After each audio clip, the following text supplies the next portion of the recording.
26/11 की वो रात कोई मुंबई पुलिस का अधिकारी कर्मचारी नहीं भूल पाएगा, क्योंकि मुंबई पुलिस के 16 जो जवान हैं इसी गिरगांव चौपाटी के इसी जंक्शन पर कसाब और अबू इस्माइल का इंतजार कर रहे थे। उन्हें कंट्रोल से ये खबर मिली थी कि कसाब और अबू इस्माइल पुलिस की एक वैन लेकर भागे हुए हैं। इन्होंने 3 बड़े आला अधिकारी आईपीएस की हत्या की है, उनको शहीद किया है और भी कई जगह पर गोलीबारी की है। और ये जो आपको जंक्शन दिखाई दे रहा है, इसी जंक्शन पर कसाब और अबू इस्माइल अपनी जो गाड़ी है, कॉलिस गाड़ी है, वो पुलिस की छीनी हुई गाड़ी उन्होंने वहां छोड़ी और उसके बाद स्कोडा गाड़ी से वो आ रहे थे और स्कोडा गाड़ी से इसी जंक्शन पर मुंबई पुलिस के 16 अधिकारी और जवान जो है यहां पर नाकाबंदी लगाकर खड़े थे। जैसे ही कसाब और अबू इस्माइल को इन अधिकारियों ने देखा, तुरंत उन्हें रोकने के लिए कहा, लेकिन स्कोडा गाड़ी के अंदर जो है कसाब बैठा हुआ था और आगे ड्राइविंग सीट पर अबू इस्माइल बैठा हुआ था। इनको नेविगेशनल ट्रेनिंग दी गई थी और गाड़ी, हर तरीके की गाड़ी चलाने की ट्रेनिंग दी गई थी जो पाकिस्तान में ट्रेनिंग कैंप मनाया गया था। उसी में एक अधिकारी हेमंत बावधनकर जो हमारे साथ इस वक्त टीवी9 भारतवर्ष पर मौजूद हैं, इन्होंने अबू इस्माइल पर 3 गोलियां दागी थी और एक गोली अबू इस्माइल के सर पर लगी थी और तुरंत अबू इस्माइल को अस्पताल ले जाया गया था। कसाब को जिंदा पकड़ा गया था, मोहम्मद अजमल आमिर कसाब को जिंदा पकड़ा गया था और जिंदा पकड़ने वाले अधिकारी हमारे साथ मौजूद हैं। हेमंत सर, ये पूरी घटना को आप अपने शब्दों में बताएं। ये जो इलाका है वो डीबी मार्ग पुलिस स्टेशन के अंदर आता है और मेरी पोस्टिंग वहीं पे थी और उस दिन मेरी नाइट ड्यूटी थी। करीबन 9:30 बजे हमारे सीनियर इंस्पेक्टर उस वक्त के श्री नागप्पा रायप्पा माड़ी, उन्होंने मुझे उनकी चेंबर में बुला के ये कहा कि ताज ट्राइडेंट अबेरॉय इस जगह पे फायरिंग हो रही है, आप तुरंत गिरगांव चौपाटी पे जाके नाकाबंदी कर लीजिए। मैं तुरंत यहाँ पे आया। यहाँ पे हमारी बीट चौकी है और बीट चौकी के अंदर 4 पुलिस कर्मचारी थे, उनकी मदद से मैं यहाँ पे नाकाबंदी कर रहा था। इनिशियली हमने नाकाबंदी नाकाबंदी हम रेगुलर नाकाबंदी करते, ये जो बैरिकेड्स है वो यहाँ लगा के हम लोग नाकाबंदी करते। ये सामने वाला बैरिकेड्स, अभी ये सारे बैरिकेड्स लगा के नाकाबंदी करते हैं। हाँ। रेगुलर जो नाकाबंदी होते बैरिकेड्स लगा के करते हैं। हाँ। उस वक्त यहाँ से मतलब ट्राइडेंट साउथ बॉम्बे से वाहनों की तादाद बहुत थी, क्योंकि वहाँ फायरिंग हो रही थी, तो इसकी वजह से हम उनको बैरिकेड लगा के उनको रोक नहीं सकते थे। जितनी गाड़ियाँ वहाँ से हम इस तरफ निकाल सकते थे वो हम कर रहे थे। दरमियान यहाँ पे गिरगांव चौपाटी है, यहाँ पे घूमने के लिए लोग आते हैं, यहाँ पे होटल्स है, खाने के बहुत यहाँ पे कैफ़े वगैरह है। हाँ। तो हमने तुरंत यहाँ के होटल्स इवैक्यूएट किए, यहाँ गिरगांव चौपाटी इवैक्यूएट किए।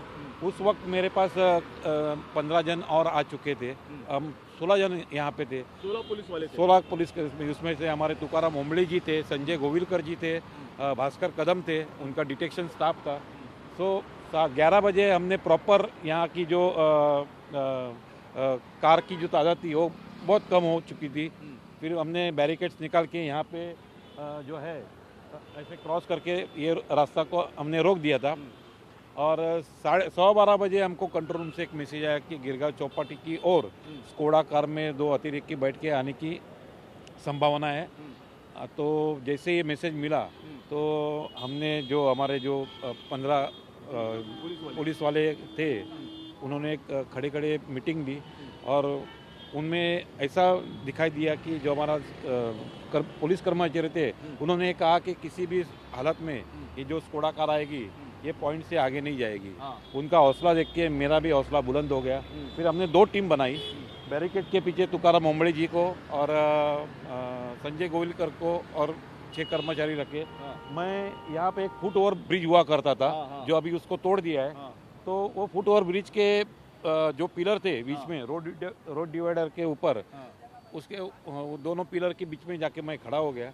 और 12:30 बजे वो स्कोडा कार आई और वहाँ 50 फीट की दूरी पे वो गाड़ी रुकी। फिर हमने यहीं से उनको गाड़ी के नीचे उतरने के लिए कहा, लेकिन तो उन्होंने गाड़ी में कसाब पीछे बैठा हुआ था और अबू इस्माइल आगे बैठा हुआ था।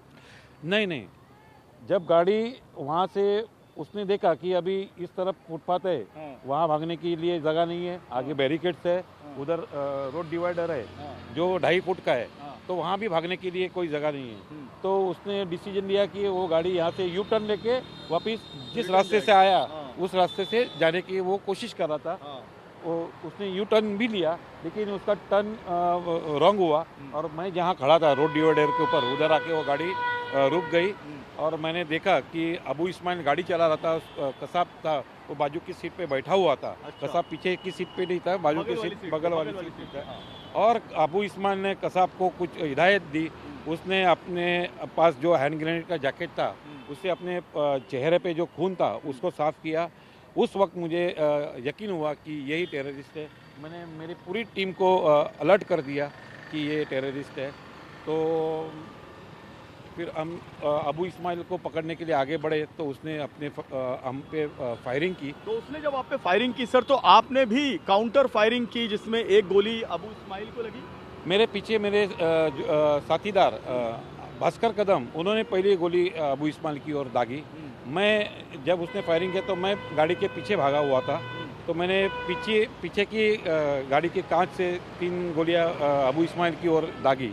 उसमें उसका सर दिख रहा था, तो सर पे जाके वो गोली लगी। फिर भी हमें ये यकीन नहीं था कि वो गोलियां लगी है नहीं लगी है। ब्लैंक रेंज के ऊपर आपने गोली मारी? थोड़ा डिस्टेंस था, 4 फीट का डिस्टेंस था। फिर हमें यकीन था नहीं कि गाड़ी लगी है, क्योंकि वो टेररिस्ट है। उनको जो ट्रेनिंग दी गई है उसमें हो सकता है कि वो ढोंग करे, मरने की एक्शन करे, जैसे नज़दीक आए तो वापस गोलीबारी या कुछ भी कर सकते थे। और हम बहुत सावधानी से उनकी ओर बढ़ रहे थे। उस वक्त कसाब बाजू के सीट पे हैंड्सअप की स्थिति में बैठा हुआ था और उसने ये ढोंगी किया था और उसने दरवाज़ा खोला और जब नीचे उतरा इस तरफ, तो हमारे तुकाराम ओमड़े, संजय गोविकर यहाँ से कसाब को पकड़ने के लिए दौड़े। और जैसे ही वो पहुँचे तो कसाब ने अपने जैकेट के अंदर जो छुपाया हुआ AK-47 निकाल के फायरिंग किया। वो सारी गोलियां हमारे तुकाराम ओमजी जी को लगी। फिर भी गोलियां लगने के बावजूद भी उन्होंने कसाब को जो छोड़ा नहीं और हम उसको पकड़ने में कामयाब हुए। तो तुकाराम ओमले जी के पेट में सारी गोलियां लगी थी? तकरीबन कितनी गोलियां लगी थी? और क्या संजय फायर किया था उसमें 8-9 गोलियां लगती है। वो उसका डिटेल है नहीं, लेकिन सारी गोलियां जो बस फायर था वो गोविलकर जी को भी लगी थी गोली? गोविलकर साहब को एक गोली लगी थी। और बाद में कसाब को हमने जिंदा पकड़ा और ये सारा श्रेय हम तुकाराम ओमले जी को देते हैं, क्योंकि अगर वो नहीं होते तो हम शायद हम भी शहीद हो जाते। तुकाराम ओमले जी ने अपनी शहादत देके 15 पुलिस वालों की जान बचाई, ऐसा हम कह सकते हैं? बिल्कुल बिल्कुल, ये सत्य है कि अगर वो उन्होंने पूरा फायरिंग अपने पे नहीं दिया होता तो शायद हम भी जिंदा नहीं बैठे। और इस गिरगांव चौपाटी के इस नाके पर तुकाराम ओमले जी की शहादत के साथ एक ऐसा आतंकवादी पकड़ा गया जिसकी वजह से पाकिस्तान का जो झूठ है वो बेनकाब हो गया। इस आतंकवादी ने उसी रात को, यानी कसाब ने उसी रात को अपना पूरा स्टेटमेंट दे दिया था।